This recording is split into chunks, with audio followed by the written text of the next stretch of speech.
حرفه‌ای ترین کسی که میشد براتون آوردم تا براتون سیگار بپیچه عشق کنی. با تمام دم و دستگاش گفتم بیا دیگه، چند مدل توتون و این دیگه ته حرفه‌ای بودن دیگه. همه اسم توتوناتو فقط بگو خدا وکیلی ببینم مثلا کسی شنیده تا حالا. داریم بلک کاندیش، داریم ویرجینیا غربی، داریم اینا توتونای آناتولی رو داریم، یه سری توتونای دیگه داریم حالا اینجا نیست پشت باز دوربینه، باز تو ویدیو بعدی بهتون نشون میدیم.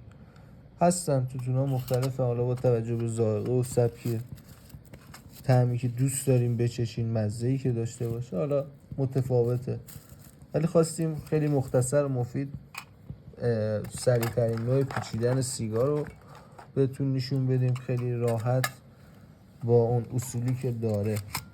اولین کاری که میکنین محفظه توتونتون و محفظه سیگار پیچتون رو توتون میریزین کامل.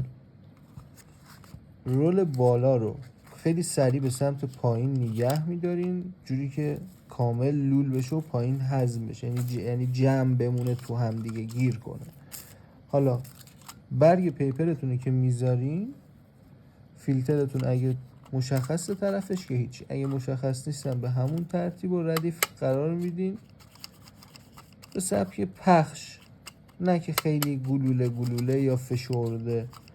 شما معیارتون سفتی روی فیله باشه که چقدر سفت باشه اینجا، که اینم همونقدر با انگشتتون سفت کنین جوری که نه بیش از حد سفت باشه که مثلا کام نده، نه جوری که شل باشه قشنگ استخون بندیش به هم بخوره، یعنی بریزه مثلا در حین سوختنش. خب این الان آماده است. حالا شما این 60 رو نباید ورداری از اینجا که این در بیاد از این رول پیچ. آخرین کاری که میکنین ردیف بالاتون رو یه مقدار آب میزنین که بسته شه، خیلی راحت.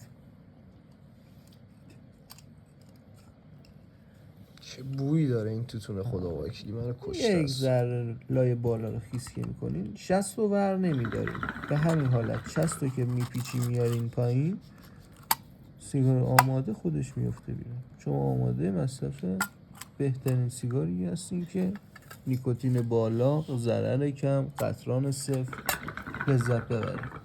دیگه چی میخوام خدا وکیلی، اینم توضیح تمام کمال.